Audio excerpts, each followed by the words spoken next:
Swayam Prabha. Digital India. Educated India.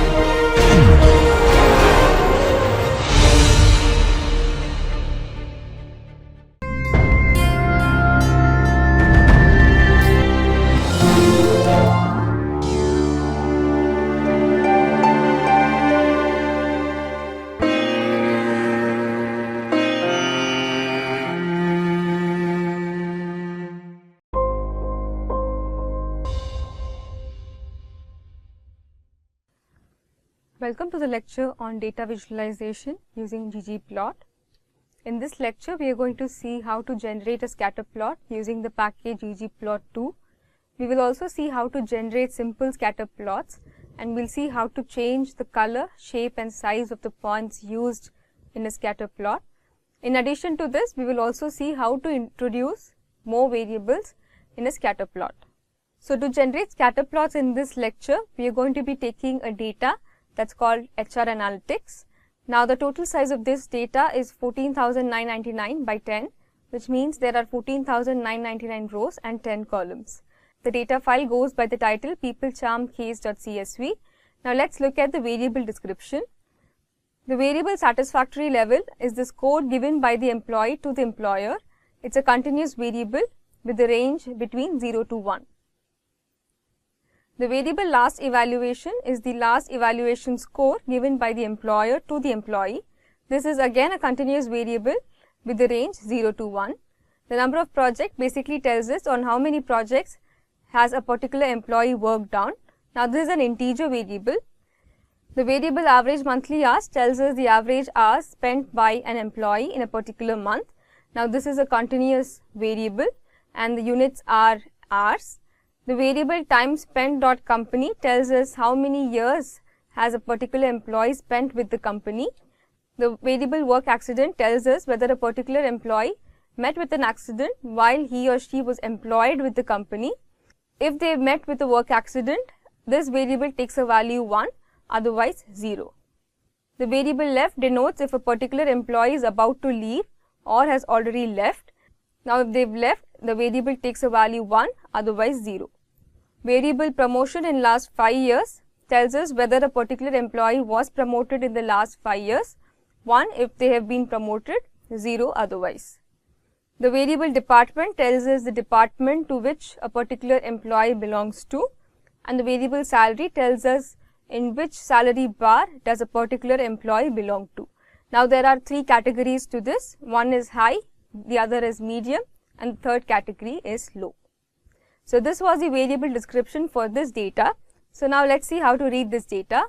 So I need to import the data into R. Like I earlier said, peoplecharmcase.csv is a CSV file. So to load this data, we need to use the function read.csv, and this function will basically read a file in table format and it will create a data frame from it.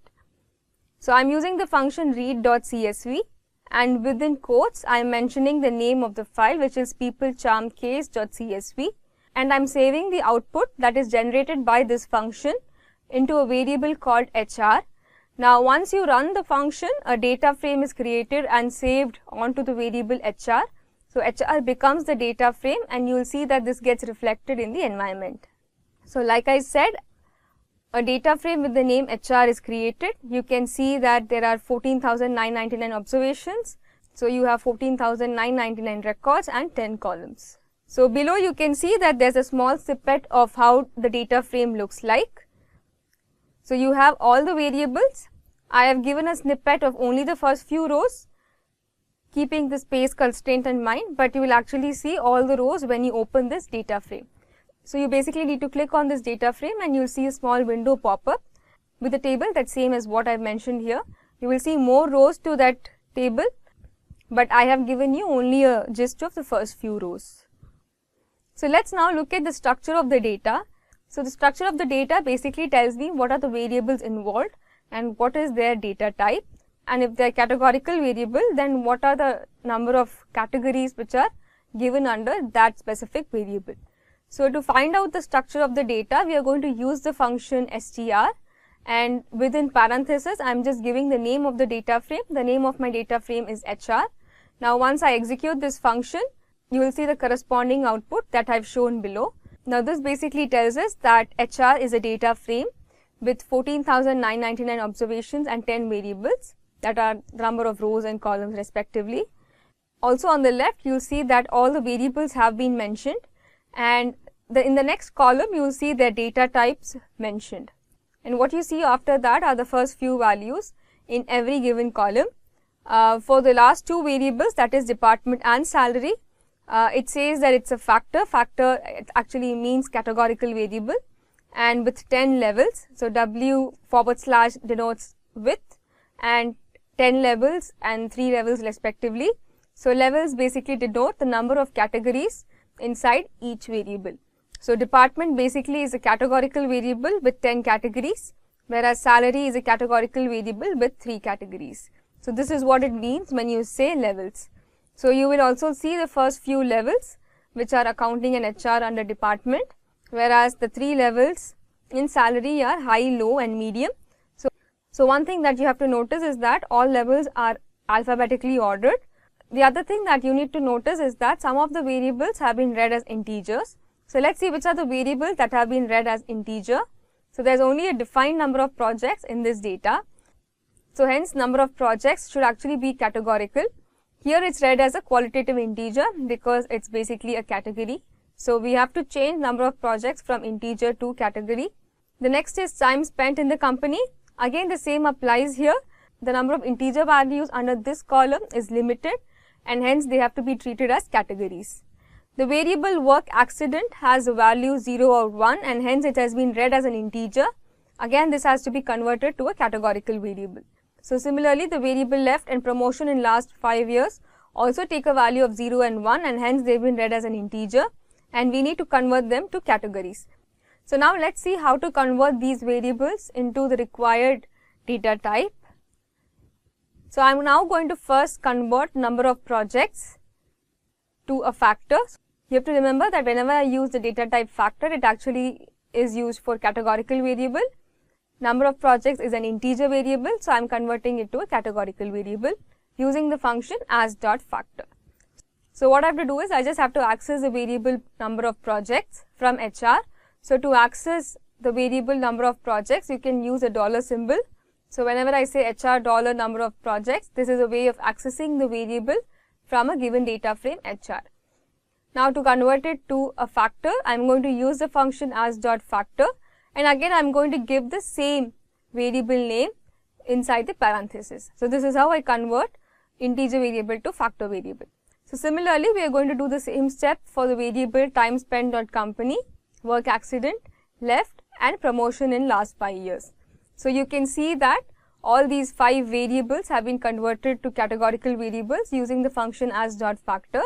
Now if you would like to check whether these have been converted or not into the desired data type, then you can run the function str again and give this data frame, and you will see an updated data type for all these variables. So let's see how to install the ggplot package before we generate a scatter plot. Now what you need to do is you need to go to the packages tab and then click on this icon install. Once you click on the icon install, you will see a small pop-up like the one mentioned here, and it's called install packages. That will be the title of the pop-up, and you need to mention the name of the packages. So one good advantage is that the moment you start typing the name of the package, you will see a couple of suggestions below. So you can choose a correct package from here and install, and you need to tick against install dependencies. So any dependent package that's required for ggplot2 to be installed, that also gets installed automatically. So once you enter ggplot2, you will see a couple of suggestions is thrown, and you can just choose the correct option, which is the first one here like I've shown, and then you can just click on the button install. Now this takes a while, this takes a few minutes, and once it's done, then you can use the ggplot function. So now let's see how to generate a scatter plot. But before we go on and generate a scatter plot, let's understand first what a scatter plot does. So a scatter plot uses Cartesian coordinates to plot values for 2 numerical variables. So what you see here is an example of a scatter plot. Now this was generated using the data set that we've read, and as we go further, we'll also learn how to generate this simple scatter plot. Now here you can see that the x-axis has satisfactory level, as one of the variables, and the y-axis has last evaluation as one of the variables. And like I earlier said in the variable description, both these values are numerical values, they are continuous values, and hence we can use a scatter plot for them. Now we can also introduce a third and a fourth variable in this simple scatter plot, and this we can do by encoding them using a different color, shape or size. Now it is necessary that the third and the fourth variable that you introduce have to be categorical variable. They cannot be continuous variable or an integer, but they have to be a categorical variable. The main purpose of using a scatter plot is actually to understand what is the underlying relationship between the two numerical variables that I have used. So this can be inferred from a scatter plot. So now let's see how to generate a scatter plot. So to use all functions from ggplot2, you need to first load the package ggplot2 using the library function. Now we are going to generate a scatter plot, like I earlier said, between last evaluation versus satisfactory level. So we are going to use the function ggplot for this. First I am going to map the data and then the variables. So the data is basically the data frame here. The name of the data frame is HR and the parameter to which it's mapped is called data. So on the left you will see all the parameters of the function, and on the right you will see all the inputs that we are giving to the function. So data is already an inbuilt parameter, and here you need to supply your data frame. Now within this function you will also see another function called aesthetic, that's represented as AES, and within the parenthesis of this function I am specifying the x-axis. So under this I need to mention the variable that goes on the x-axis, and under the parameter y I need to mention the variable that goes on the y-axis. So I need to map my data and the aesthetics, which are the x and the y-axis, in this step. Now once you execute this command, you will see that only a grid is created. So you can go to the plots tab and you will see that a plain grid is created. Now in this grid you can see that the x-axis has the satisfactory level, the y-axis has the variable last evaluation. The grid is basically mapped till 1 on both axes, and that's because both these values, last evaluation and satisfactory level, both of them have a range from 0 to 1. Both of these are continuous variables and both of them have a range from 0 to 1. So this is just the first layer, and you can see that only a grid is created with a neatly labeled axis and the limits for both these axes. So the next step is to basically plot all the data points, and we are going to be using the function geom_point. So from here we are going to build layer by layer. The first layer is the grid. The next layer is going to be adding the function geom_point. So ggplot and the data and the x and the y axis, all that you've mapped in the earlier step is going to be the same. The only addition to this step is you need to add the function geom_point with the parenthesis. I've added a plus symbol here just to make sure that I am adding another layer. So once you run this, you will basically see a scatter plot that's similar to the one I have mentioned on the right, and this becomes the second layer, and you can see that the data points are mapped as black circles. So in ggplot, for a scatter plot, the default shape is circle and the default color is black. So you can see all the points are mapped as circles and in the color black. So now let's see how to change this color of the data points from black to blue. Now to change the color of the points, you can use the parameter call, and under call you just need to mention the color. Now I've given the color as blue, and this entire parameter and the value for it comes inside the function geom_point, and I've just highlighted this just to show you that this is the additional change that you have to make to the earlier code. The other parts of the code remain the same. So this part is highlighted just to show you that this was the only part that was changed compared to the earlier code. And once you execute this, you will get a plot that is similar to the one on the right. Now I have a small snippet of the plot here, and here you can see that all the black circles have been changed to blue. So I actually changed the color of these points. Now instead of changing the color of the points, I can also change the shape of the points. So let's see how to change the shape of these points to any other shape. So the shape of the points can actually be changed using the parameter shape. So the parameter is called shape, and under that you can mention a value. So there are two kinds of values that this parameter takes. One is an integer value, the range for this value is 0 to 25. So what you see here are just different numbers. So 0 corresponds to a square, 5 corresponds to a diamond, 10 corresponds to a circle with a plus inside, 15 corresponds to just a solid square without a border, and 22 corresponds to a solid square with a black outline and a fill inside. So these are the range of shapes that you have between 0 to 25, and you can check the website to know more about these shapes. There is a documentation given for this function. The other kind of value that the shape parameter takes is actually the name of the shape. So a circle is mentioned as the circle, an unfilled circle with an outline is called circle open, a filled circle is called circle filled, and then you have a small circle, you have a bullet, and then a circle with a plus sign is called circle plus, or a circle with a cross is called circle cross. So these are the various kinds of names that every shape has. Again, you can check the documentation on the website to know more on the naming convention or the integer values and the corresponding shapes to which they correspond to. So like I earlier said, circle is the default shape, and in terms of integer, the default shape number is 19, which corresponds to a circle again.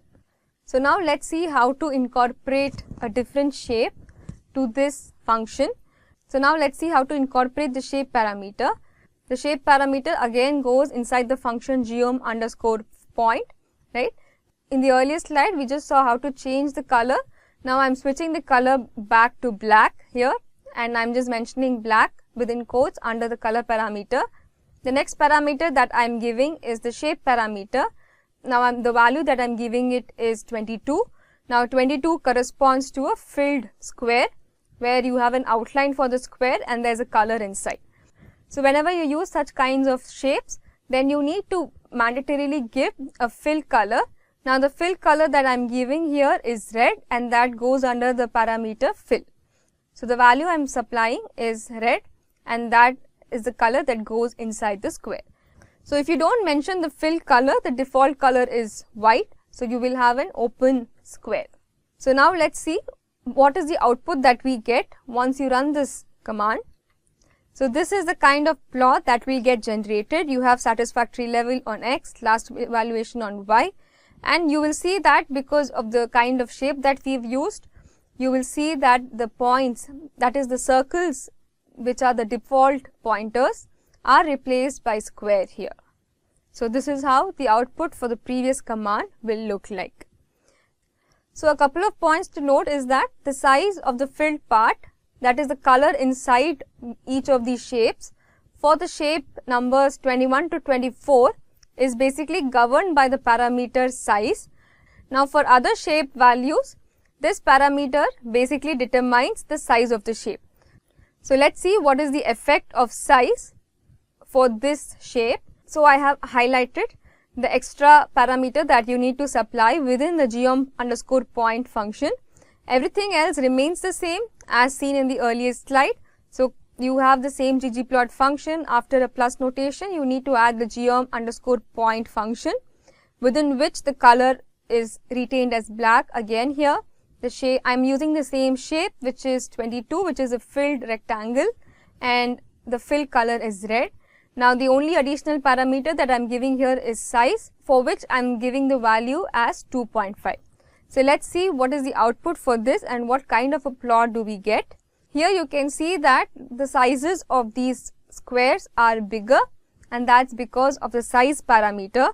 What you'll also see is that the area that's filled inside is bigger. So you'll not only see that the square is bigger, you can also see that the filled area is also bigger now compared to the earlier plot. So this is the output that you will get when you mention size for filled shapes compared to the unfilled shapes. So now let's see how to add a title and axis label to the scatter plot. Now for any plot, you need to mention the title and the axis labels, and that's because it gives a description to the plot. We need to understand what are the parameters that we are plotting on the x and the y axis, and what is the title. So there are two ways to add a title and axis label to a plot. One is using the labs function and the other is using the ggtitle. So let's see how to do it with each of these functions first. So first I'm going to take the labs function.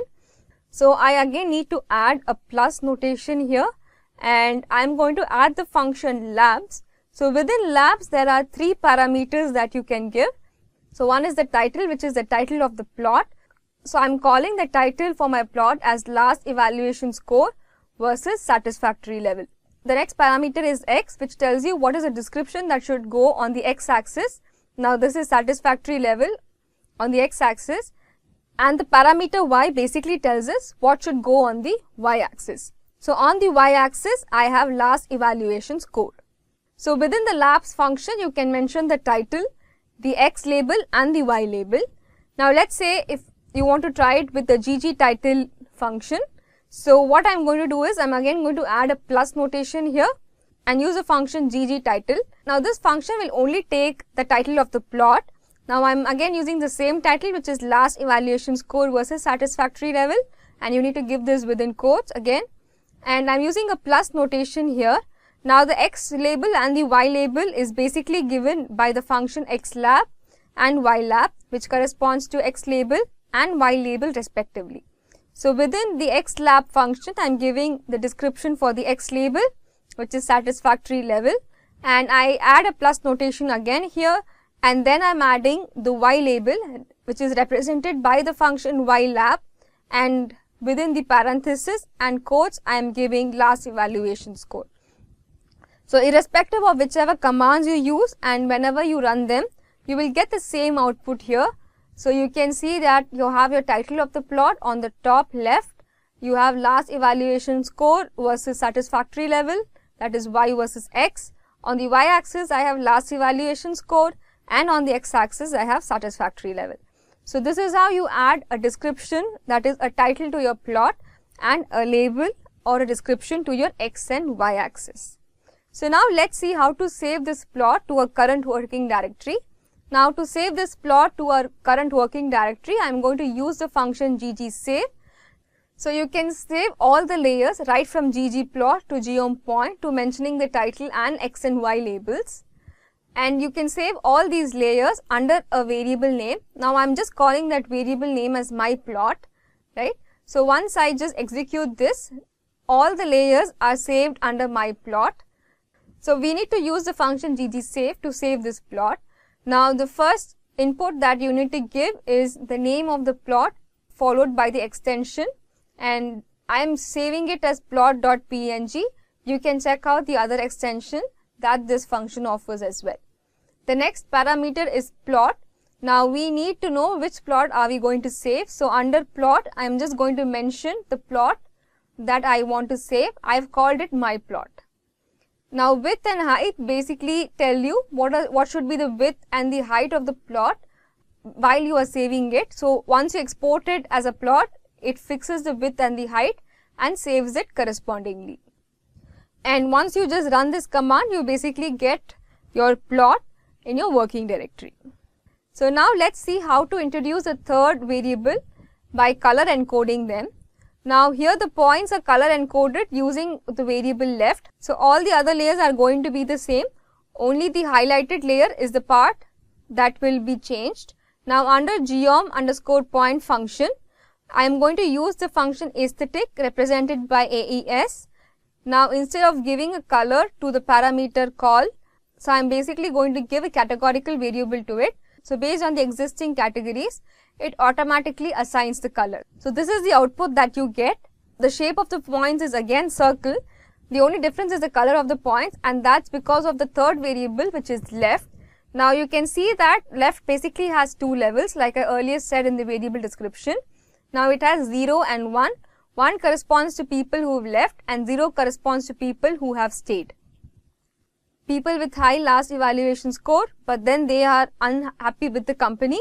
So they are the people who have left.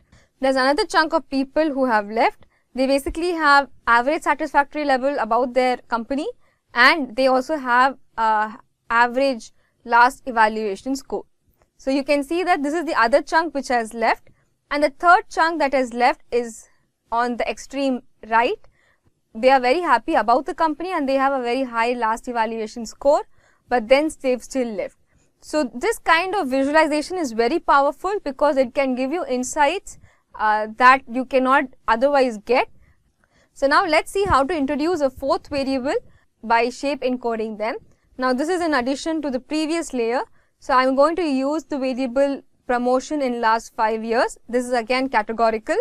Now in addition to call equal to left, right, that is what I have mentioned earlier, I am going to put the shape as promotion in last 5 years. So all the other layers are going to be the same, and once you run this you will get the following output. So on the extreme right you will see the legends. Left is something we've already seen what it means, and the promotion in last 5 years is encoded as circles and triangle. So whenever you basically see a circle and you have red, then it means that they've not been promoted and they've stayed, and if the same circle is in blue, then it means that they've not been promoted and they've left. And similarly for triangle, triangle represent that they've been promoted in the last 5 years.